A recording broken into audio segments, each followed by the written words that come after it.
News of the day breaking. Inside Carolina, the blockbuster headline. UNC finalizing deal to land Bill Belichick as new football coach. If it's true, there will be consequences. 501 points if Bill Belichick is on a sideline for UNC. No, David. 501 Oh, points. no. It's not official yet, but finalizing means we're going one way for now. Let's go around the horn. He's going another. Not a full 501 yet, but ooh.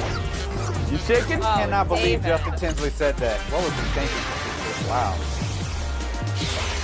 Inside Carolina is a branch of 24/7 Sports. And think back to last week. They were the first to report UNC's interest in Belichick. And now today, boom, quote, in a stunning development that has progressed from implausible to an actuality, North Carolina is finalizing a contract to land Bill Belichick as its next football coach. Inside Carolina learned from multiple sources on Wednesday, end quote. Meanwhile, sources telling ESPN things are progressing. Carolina is on board. The ball's in Belichick's court. Resolution expected by the end of the day. Pete Thamel and Chris Lowe reporting things left to work out include the role of Bill Belichick's son, Steve Belichick, with the university, and NIL budget, and salary and reporting structure. But like Inside Carolina said, it's a story that's gone from don't believe it to could it be true in any way to believe it or not. Where are we right now? David Dennis Jr., I know where you are. You're shaking, but it's not official. Courtney Cronin, we'll start with you. I want to quote Bill Belichick on the Pat McAfee show when I say, if, big IF, this ends up going through, this tells me one thing, that UNC is giving him carte blanche to run this football program the way he wants to, which he told the McAfee show is basically going to be the NFL in college football, from the training to the nutrition to the coaching to the scheme to the technique, everything to get these players ready to play at the next level. And there's no doubt that Bill Belichick can do that better than anybody currently in college football because he did it for all those years with the New England Patriots. However, I'm not even all that interested in the coaching part of Bill Belichick going to North Carolina. Right now, the hottest job in college football is the GM role. We've seen massive programs across college football, from Alabama to Washington to UCLA, hiring people into these roles to create that pipeline to the NFL, whether it's through NIL, and it's soon going to be through revenue sharing. If there's anybody that's equipped to do that, it's Bill Belichick, considering he was a general manager for all intents and purposes with the New England Patriots. I never thought he was going to be able to get that role back had he gone the route of looking for an NFL job in the 2025 offseason. This is the best of all worlds for him because he's going to be able to use that 400-page Bible that he reportedly brought into these meetings with North Carolina. He's apparently been looking into the transfer portal already to implement his model, which other teams across college football are. So it sounds like you love this. You think, I mean, you said nobody would know how to do NIL more than Belichick. I don't know. I mean, how would he know that?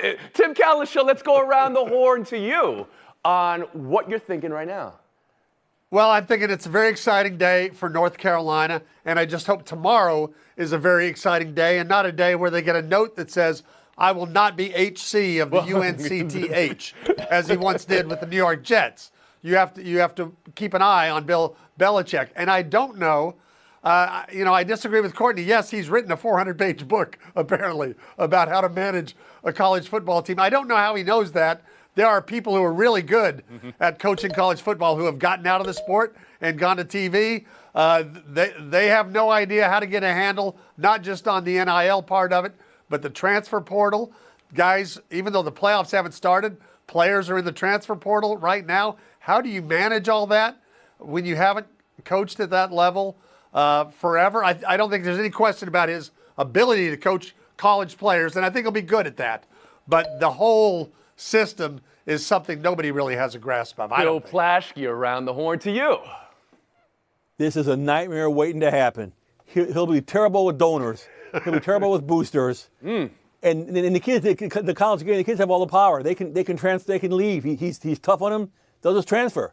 So he's not going to relate to the kids. He's not going to relate to college football is still about connecting with kids, connecting with the community. He doesn't do either one very well. He's got a 40.450 winning percentage without Tom Brady. So he hasn't really coached that well. Got a great All right, quarterback. that's not going to necessarily quarterback. make the jump over to college. You don't think he would work with donors? And we have seen college coaches, would football, turn them basketball, off. be more important than the university president, right? We've seen that. But they've been the highest paid people in the entire state, right? We've seen that before. There is power that is in play here, right? He's not going to kiss butt. He's not going to kiss their butts. He's not going to pander to them. They're going to get mad. They're not going to give him any money. It's not going to work. And now to David Dennis Jr. Now, David, you can see once again, you're not at minus 500 to 1. This has not happened yet. It's not what's happening is within 24 hours. What you said yesterday has already had a little bit of shake to it. But where are we today? Whoa. Let's pump the brakes real quick here, because what you said was very important. The things that they are far apart are the amount of money they're going to spend on NIL, his salary, and his reporting structure, who he answers to, which are exactly the reasons I said he wasn't going to take the job 24 hours ago. They are far apart on that. I don't see how this is a done deal when they still have to work out the kinks that involve everything that makes Bill Belichick want a job or not want a job. We don't know how he's going to recruit players. We don't know who he's going to answer to, and we don't know the actual structure of the job that people are saying is a done deal for him to sign. So I am still saying exactly what I said. I do not believe that this is going to happen. Caveat, if it does, it will be a disaster either way. Whoa, okay. I mean, you are, I guess, very much of that belief. But, God, man, I love you, David Dennis Jr. You're able to get back to zero with an impassioned debate there. Tim Calishaw, back to you just on maybe the idea of North Carolina. Could this be a sleeping giant, for lack of a better phrase at the moment, in college football? Well, it can, because if you look at the ACC, nobody really knew for sure. If SMU had won Saturday night, SMU would have been the only team going to the 12-team tournament. Clemson wasn't getting in. Miami wasn't getting in. So there are ways to get in. I think it's still going to be a shock to the NFL. It's a shock to Giants fans. It's a shock to a Dallas columnist who's been writing about him coaching the Cowboys for quite a while. And now he's going to be coaching against SMU. This just doesn't seem Cordy, to fit. last word here. Just want to address Tim's point. It is the Wild West in college football right now. Nobody has a grasp truly on how to capitalize on NIL, which is soon going to be revenue sharing. Bill Belichick's been out of football, though, for a year. I think he's had more time than anybody else. And if there's any time for anybody to get in, it's when UNC is so desperate to be relevant that they're willing to throw all of the chips in on Bill Belichick to win the first ACC titles since leads to opportunity and disruption here in an entire landscape. Maybe it's time for an outside-the-box play. I will say this, David. Once again, you got the most debate argument in that segment. And now you're on the happy side. We'll move on. Thunder 118, Mavs 104. NBA Cup quarterfinals. Not avenging the Western Conference playoffs, but it's a response. Shai Gilgeous-Alexander outscored Doncic and Kyrie Irving combined on his own, 39-33, which says a lot about SGA, also a lot about the defense from Lou Dort and Cason Wallace. Thunder, both sides of the ball are a wagon. Start big, Tim Calishaw. Could OKC be the best team in the NBA?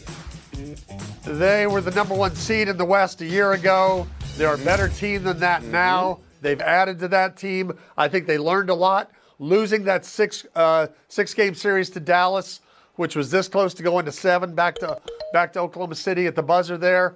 Last year, Shai Gilgeous-Alexander remains the most underrated superstar in the league. They have a great young coach. As you mentioned, Cason Wallace, pride of Richardson, Texas. Lou Dort, Jalen Williams. They have great defenders all over the court. They make it very, very tough. They translate to me to what should be an excellent playoff team as long as they can find that second scorer. And I think that second scorer is Chet Holmgren, waiting to return and not have to be the center this year because they got Hartenstein. So say the words. Are they the best team in the NBA, Tim Calishaw? They're the best team in the NBA. They've got to learn to be the best team in the NBA. They have the best talent and the best opportunity. Bill Plash. They can beat Boston. They can beat anybody. Answer that question. Just say it, Tim. Just say it. They're the best team in the NBA. They're the best team I've seen this year. You know their opponents are averaging 20 turnovers a game when they play the that's 24 points off turnovers a game. That's the most in the NBA in the last 25 years. Is that Great right? defense. Wow. SGA is a superstar. And adding Hartenstein and Caruso was huge. That changed the culture, the defensive culture of the team. Their offensive rebounding's almost doubled since Hartenstein got there. And the Holmgren's not even playing yet. This is a tough, gritty team. They learned last year. They're ready to take the next step past that Dallas, past to get to the conference finals. This is right now the best team in the David Dennis Jr., will you go that far too?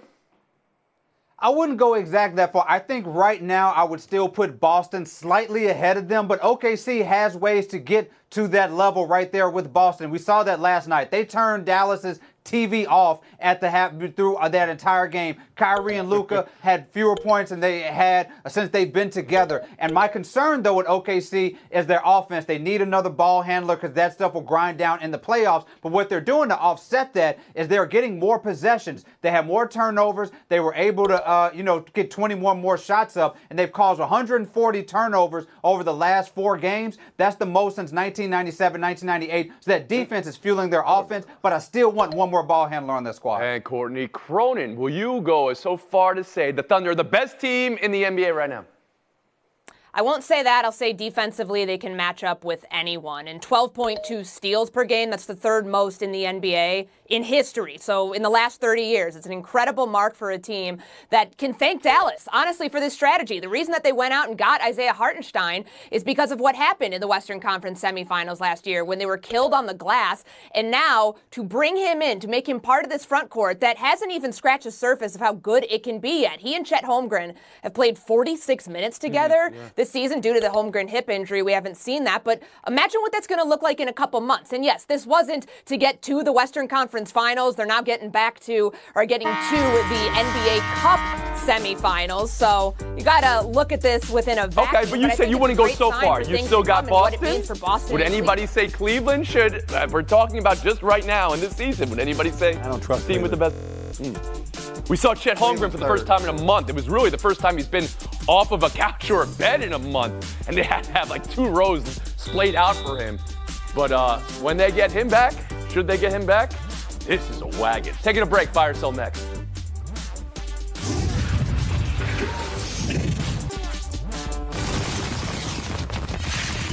Not struggling at all, just not getting the ball. Deebo Samuel tweet. Since deleted, but then he said you read what you read. So undeleted the delete. 49ers response from Purdy. I love Deebo, he's right. And from Kittle, he's going to have one of those amazing Deebo games. And from Coach Kyle Shanahan, we'd like to get him the ball more. We'll continue to work at that. Rams at 49ers tomorrow night. It's a huge one. Bill, what does it all mean? It means Deebo Samuel needs to look into a mirror. He's not having a great, Frankie said, his worst season as a pro. His yards after catch are his career low. His yards after run are career low. He leads the team with 5 drops. I think his teammates know this. He's just frustrated. And also, he's worried about not getting the ball. He's touched the ball more than anybody on the team. He's second most touched on the team. So he's getting the ball. He's getting his chances. He's not making the most of them. Tim Kalisha? I think everybody has to look back at the 2021 season when he became a superstar, had 1,400 yards receiving, but 365 yards rushing. And those are hard rushing yards. He runs inside. He runs tough. I think at this point, having run the ball a lot and done what he's done and had the injuries he's had, he's a little bit of a diminished player from his peak 3 years ago. Courtney Cronin. I want to say shout out to the community notes function on Twitter for roasting Deebo Samuel and this tweet. The reason he's struggling, as they pointed out, is because he leads the team in drops right now. This is frustrating because he puts something out there, he deletes it, says you read what you read. Look, your team's now got a window to try to make something happen. You want to be a distraction when your numbers, your receiving numbers are not that far off from where they were last year? Go right ahead. It's the rushing function of Deebo Samuel that deserves more attention than anything else. He is not an effective runner right now. He might end up becoming one on Thursday, though, if Isaac Guerendo's not able to play. Of course. David, as I go to you, just one little addition to this story is that the 49ers, you saw how they responded. We love Deebo. We're going to try to get him the ball more. They could have responded in a different way. How do you read that? Yeah, salute to the rest of the team for sort of rallying behind Deebo and providing him some coverage for some that was really kind of an amateur move to run to Twitter to talk about not getting the ball when your team is on the precipice of the wheels falling off right now in a game in a couple days. You just can't do that, but it is a good sign for his team to have found, some silver lining and talk about actually helping him through this, but he looks silly doing that. Maybe it's a breakdown. Maybe it could be a breakthrough for the 49ers. Buy or sell too, Sam Darnold resurgence with the Minnesota Vikings and what a potential contract extension could look for the QB after the hot 2024 season. Cody Benjamin, CBS Sports, wrote it up. This is interesting because Darnold, as we know, has been excellent this season, but also Minnesota drafting J.J. McCarthy last year with their 10th pick overall. Courtney, what should the Vikings be considering here at the quarterback position? Well, they should be considering using the franchise tag on Sam Darnold if they'd like to continue the development of J.J. McCarthy, should he not be ready to play right away in 2025. But if they don't, it's going to be really expensive. He could price himself out of Minnesota's range if they don't go that route. He'll be the number one free agent out there. He's already hit career highs in passing touchdowns. He's on pace for career high in completion percentage, in passer rating. He found the fit with Kevin O'Connell. He may not want to go away from that going forward. So at the very worst, the Vikings could have their franchise guy and somebody to help their franchise guy along if they're able to keep Darnold in the fold next. David Dennis Jr.? Yeah, unfortunately for Darnold, that's really the best move for the Minnesota Vikings is to franchise tag him, work with who they have, the young guy behind him. And then if they does want to move, you can trade him and move him for some pieces to help shore up a lot of the rest of that team. But of course, some of this revolves around how he's going to look in that playoffs and how deep he can get this team. But unfortunately for him, he's going to get franchise tagged. Bill Plaschke? Who says USC quarterbacks can't do great in the pros? He's having a career year. He's having incredible success. He's having it with Kevin O'Connell. He has to realize that. He has to realize part of his success is the coach that he's working with. I think they give him a Baker Mayfield type extension, maybe 3 years, keep him around for the kid to develop. But that would time out, though, to the same time, basically, frame-wise, as J.J. McCarthy in the rookie deal quarterback, which we know the league favors so much. Tim Kalishaw, around the horn to you. I don't think they're going to need to keep him for that long, and I think he's one player who can't complain about if he gets franchised. He went to Minnesota as a backup, got this surprising opportunity to play. Kevin O'Connell and Justin Jefferson are making him a lot of money this year, so if he does get franchised, I think that works for 1 year. The most surprising part, he is still just 27 years of age. He came into the league as one of the youngest players in the game. And now he's having, it's not a resurgence, it's his renaissance. It's the surgeons. Buy or sell 3. Baseball news of the day. Boston Red Sox making a move, trading for White Sox starter Garrett Crochet. Last night, the Yankees making a move, their first move since losing Juan Soto. Max Fried, 8 years, $218 million. Is there another Yankee move on the horizon? Joel Sherman, New York Post, reporting the Yankees hot in pursuit of Kyle Tucker. That would be a trade with Houston. Ken Rosenthal reporting the Cubs are also interested in having Kyle Tucker conversations. So that's not a done deal. But Tim, buy or sell the Yankees plan post Soto? Well, I'm buying the plan post Soto, if I can say it. Now, that's a net minus, losing Soto and getting Fried. But you know what? The 5 best teams are in the National League. The Yankees are still the best American. Courtney Cronin? I'm buying it. They needed to shore up their starting pitching. They have one of the best rotations if they can stay healthy. I don't know if this rotation gets 100 starts, but I think about this as more of a long-term thing. Adding Fried in creates trade chips potentially should they try to go out and address needs elsewhere in the season. David Dennis Jr. Max Fried has the best ERA in the league over the past 5 seasons. Of course, this is a great move. I think a lot of Yankees fans are still reeling from the stank of losing Soto, so they're still down. But as the season progresses, they'll be really happy with Bill what he does. Plaschke. This is a panic move in reaction to the Soto signing. He's the second biggest contract for a 30-something pitcher in history. The biggest contract was Steven Strasburg. You saw how that worked out. He ges hurt a lot. Fried has only pitched 2 full seasons in his career. Not a good move. As far as getting it back, though, Kyle Tucker, not to replace Soto, but he'd be the next man in on Soto. Kalishaw, you're shaking your head. A nice replacement. Oh, you like that? Yeah, perfect left-handed swing for that Oh, point. and that'll be the last word after the horn. I was waiting for someone to jump in there. Look at that point. He knows what side of the plate Calvin bats from. He gets in. Kalishaw, Dennis, that's our showdown next. Bucks 114, Magic 109. Milwaukee's won 9 of 11.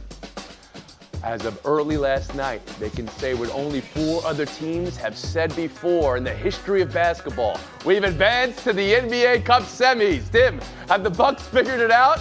Have they turned the corner?